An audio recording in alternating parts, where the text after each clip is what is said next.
Selamat malam para netizen dimanapun kita berada, salam inspirasi bagi kita semua. Wah, ini menarik ya dalam diskusi para tokoh begitu kan. Di situ ada yang mempertanyakan, benarkah Pak Anies Baswedan ya bisa menjadi wapres? Nah, menjawab dari pertanyaan ini, apakah peluang Gibran akan batal dilantik wakil presiden? Jadi artinya apa? Artinya kalau kita melihat dengan sebuah seksama dari tokoh-tokoh itu, bukan tidak mungkin hal-hal inilah yang mengupayakan bahwa Pak Anies akan menjadi wakil presiden. Bukan tidak mungkin soal itu. Tapi yang namanya politik ya, mungkin reputasi seorang Prabowo mungkin tidak dipertaruhkan begitu ya, atau bagaimana. Tapi yang jelas ya, dengan adanya seperti ini ya, maka yang digadang-gadang menjadi salah satu wakil presiden untuk menggantikan yang namanya Gibran kabarnya ya adalah Puan Maharani, yang kedua adalah Anies Baswedan. Dua tokoh inilah menggema begitu. Tapi kita lihat saja bagaimana diskusinya, ini akan semakin menarik bahwa kalau Gibran akan diganti pada 20 Oktober nanti atau bagaimana. Saya menduga bahwa Gibran tetap dilantik tapi suatu saat nanti bukan tidak mungkin ya akan diganti. Seperti ini ya dari diskusi para tokoh. Tadi ada yang bertanya, apakah Pak Anies nanti akan membuat partai politik atau buat ormas? Itu yang saya langsung tanyakan dengan beliau. Saya langsung menanyakan itu dengan beliau. Pak Anies, kami datang dari daerah, pengen minta arahan untuk perjuangan selanjutnya. Karena kami merasa bahwa Pak Anies lah yang pantas memimpin negeri ini, dan kami tidak akan berhenti. Terus saya minta arahan, apa yang harus kami lakukan? Karena di beberapa grup antar provinsi sudah ada yang sudah membuat indikasi partai-partai politik perubahan di bawah kepemimpinan Pak Anies. Jawabnya Pak Anies bilang begini, Bang Refli, kita tidak akan membuat partai politik, tetapi kita akan buat ormas. Begitu. Seandainya ada pemikir-pemikir tokoh-tokoh kita hari ini, kami berharap secepatnya untuk bisa diskusi dengan Pak Anies terkait dengan ini. Itu yang kami dengar dari Pak Anies langsung. Kemudian yang kedua, saya tanyakan, Pak Anies kabarnya Pak Anies nanti mau masuk di kabinet. Oh tidak, tidak ada. Beliau tidak menerima dan beliau tidak akan terima diberikan jabatan sebagai menteri apapun. Kemudian yang ketiga saya tanyakan, Pak Anies, seandainya nanti wakil presiden yang akan dilantik nanti terjerat dengan hukum, bagaimana secara hukum? Apakah bisa Pak Anies nanti naik menjadi wakil? Harapannya seperti itu dan mohon Bang Refli untuk dijawab. Karena ada sedikit arahan kita untuk siap-siap ke arah itu, insya Allah bismillah. Bahwa takdirnya Allah, Pak Anies pada tahun ini yang akan dilantik menjadi wakil presiden Republik Indonesia. Begini, Bu Dokter juga tanya ke saya. Saya jawab dari sisi idealisme dulu. Kira-kira apakah ibu-ibu berpikir bahwa Prabowo dan Anies itu air yang bisa disatukan? Kalau saya mengatakan air yang sumbernya dari kecurangan pemilu, masa kita ikut? Makanya orang mengatakan satu-satunya barangkali sampai saat ini saya tidak akan ikut apapun yang ditawarkan oleh Prabowo dan Gibran. Prabowo dan titik-titik. Jadi tidak akan, insya Allah ya, insya Allah istiqomah. Kenapa? Karena saya punya pikiran haram hukumnya, ya, kita mencampur adukan tadi air kotor dan air bersih. Yang kedua, haram hukumnya kita mendukung atau mengendorse pemimpin yang mendapatkan dengan cara curang. Nah, cuma sebagai warga negara kan tidak mungkin kita bawa senjata memberontak dan lain sebagainya. Sebagai warga negara kita harus konstitusional, yaitu ya jadi oposisi seperti sekarang ini, mengkritik kebijakan dan lain sebagainya. Termasuk kita lawan kalau ada orang-orang yang kemudian mau membubarkan demokrasi. Jangan salah, demokrasi kita berada dalam ancaman yang luar biasa loh. Karena Prabowo tidak pernah bicara tentang menumbuh kembangkan demokrasi. Memberantas korupsi dia ngomong, memberantas kemiskinan dia ngomong, kemudian mensejahterakan dia ngomong, tapi menumbuh kembangkan demokrasi nggak pernah ngomong. Bahkan bahayanya dia bilang dia akan ambil semua partai politik dan tidak ada oposisi. Itu yang lebih bahaya lagi. Karena itu kita harus menekadkan diri bahwa kita akan menjadi oposisi dari kekuasaan Prabowo. Udahlah, terimalah nasib kita begini, ya kan? Rezeki itu dari Allah yang Maha Kuasa, bukan dari Prabowo Subianto apalagi Mulyono, ya. Itu satu. Yang kedua adalah saya sudah menyampaikan juga tadi ke tokoh-tokoh bahwa yang namanya Fufufafa itu bisa tidak dilantik berdasarkan hukum, ya, by law, yaitu pasal 169 huruf J Undang-Undang Nomor 7 2017 tentang pemilu. Undang-undang itu mengatakan bahwa kalau seseorang atau calon presiden wakil presiden itu pernah melakukan perbuatan tercela, maka tidak lagi memenuhi syarat. Pertanyaannya adalah tinggal dites apakah Fufufafa itu perbuatan tercela atau tidak. Ya kan? Karena itu saya tadi ngajak tokoh-tokoh untuk kita ke MPR, meminta MPR untuk tidak melantik Gibran Rakabuming Raka berdasarkan ketentuan pasal 169 huruf J Undang-Undang Nomor 7 2017 tentang pemilu. Pertanyaannya adalah kalau seandainya tiba-tiba ada turbulensi politik, ternyata Gibran memang tidak dilantik, siapa calon wakil presidennya? By constitutions, Prabowo Subianto akan mengajukan 2 calon dan 1 calon akan dipilih oleh Majelis Permusyawaratan Rakyat untuk menjadi pendamping Prabowo Subianto. Dan saya tidak berharap salah satunya adalah Anies Baswedan, terus terang saja. Karena saya tidak pernah berpikir bahwa kalau begitu nanti kita bingung, ya kan? Mengkritik Anies, mengkritik pemerintahan ada Anies, ya kan?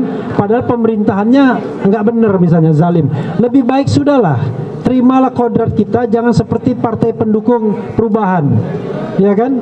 Ya kita mau bersatu, karena itu saya melipir ke istana. Udahlah ya, kita harus konsisten untuk menerima kodrat bahwa kita kalah, kita gentle, dan kita beroposisi. Itu sikap saya, ya. Jangan berpikir bahwa kita akan mendapatkan kekuasaan. Rezeki Tuhan yang akan mengatur, bukan Prabowo Subianto. Yang kedua, yang ketiga, soal partai tadi, gini. Partai itu bagi saya tidak ada yang gurem, tidak ada yang tidak gurem. Kalau mau jujur, tidak ada partai yang hari ini berhasil. Semua partai itu korup, semua partai itu tidak menjalankan amanahnya.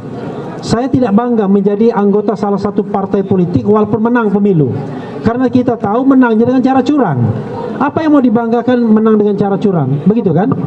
Kita ingin menang dengan cara beradab. Makanya ke depan nanti salah satu yang ingin saya sampaikan ke tokoh-tokoh dan juga perjuangan ke depan, mudahkanlah dan murahkanlah pemilu itu.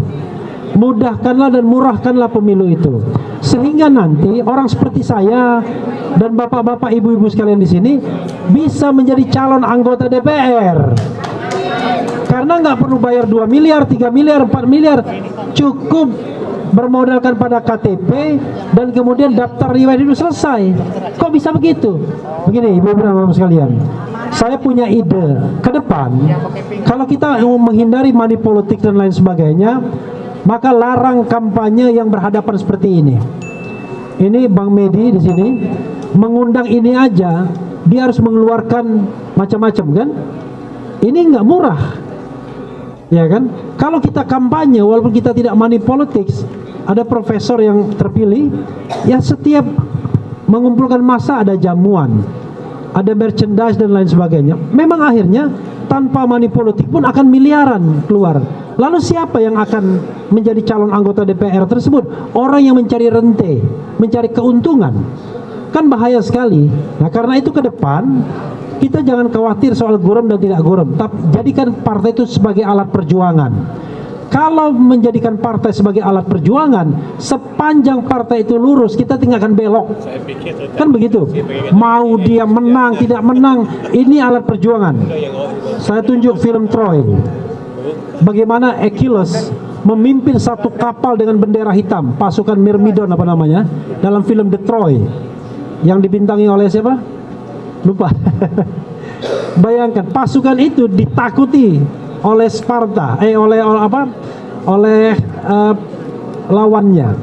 Nah, sekarang pertanyaannya adalah, kita punya berapa? 500 kursi di DPR, tapi sontoloyo semua yang isinya, ya kan? Koruptor semua yang isinya, orang penakut semua yang mengisinya, orang yang mau kenikmatan kekuasaan, nggak ada gunanya, karena partai itu pasti jadi partai sontoloyo, ya kan? Tapi coba ada partai 50 orang, 100 orang tapi jagoan semua.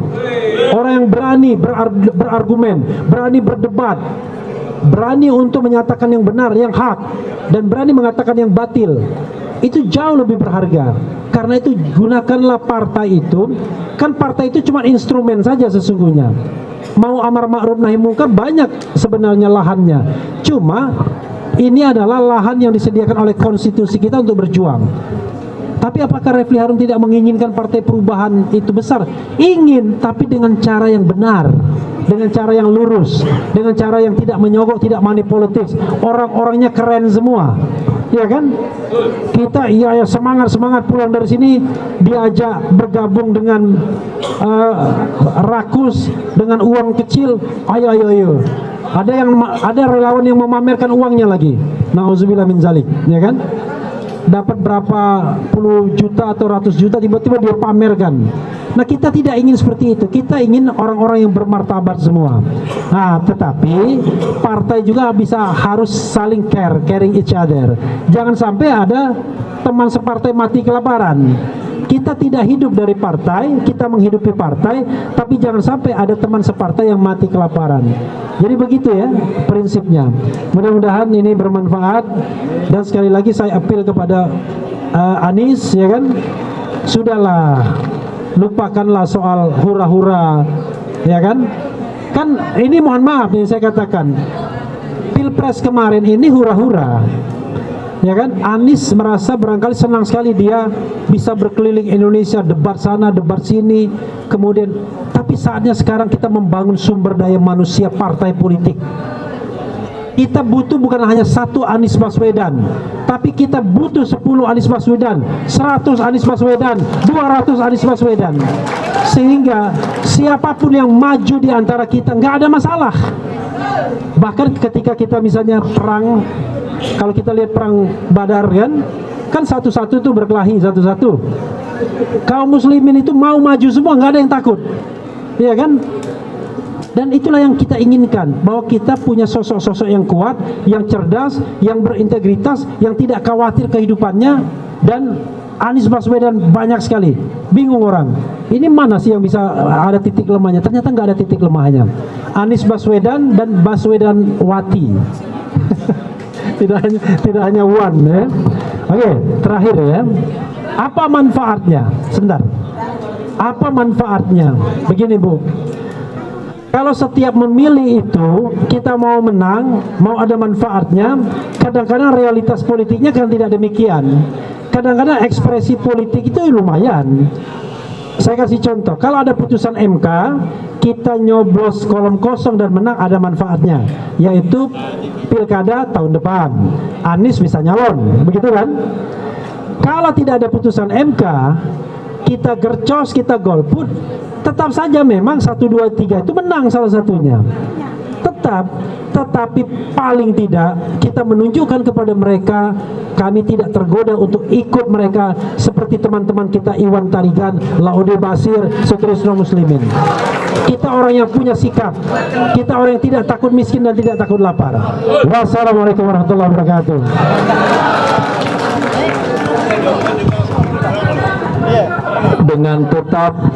Dengan tetap menghormati Bapak Ibu semua di sini.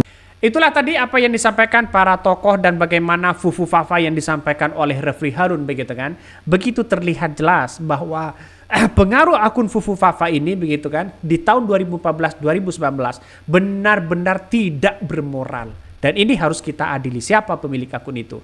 Mungkin itu yang kami sampaikan. Tonton terus channel Hodari Podcast Rakyat ini.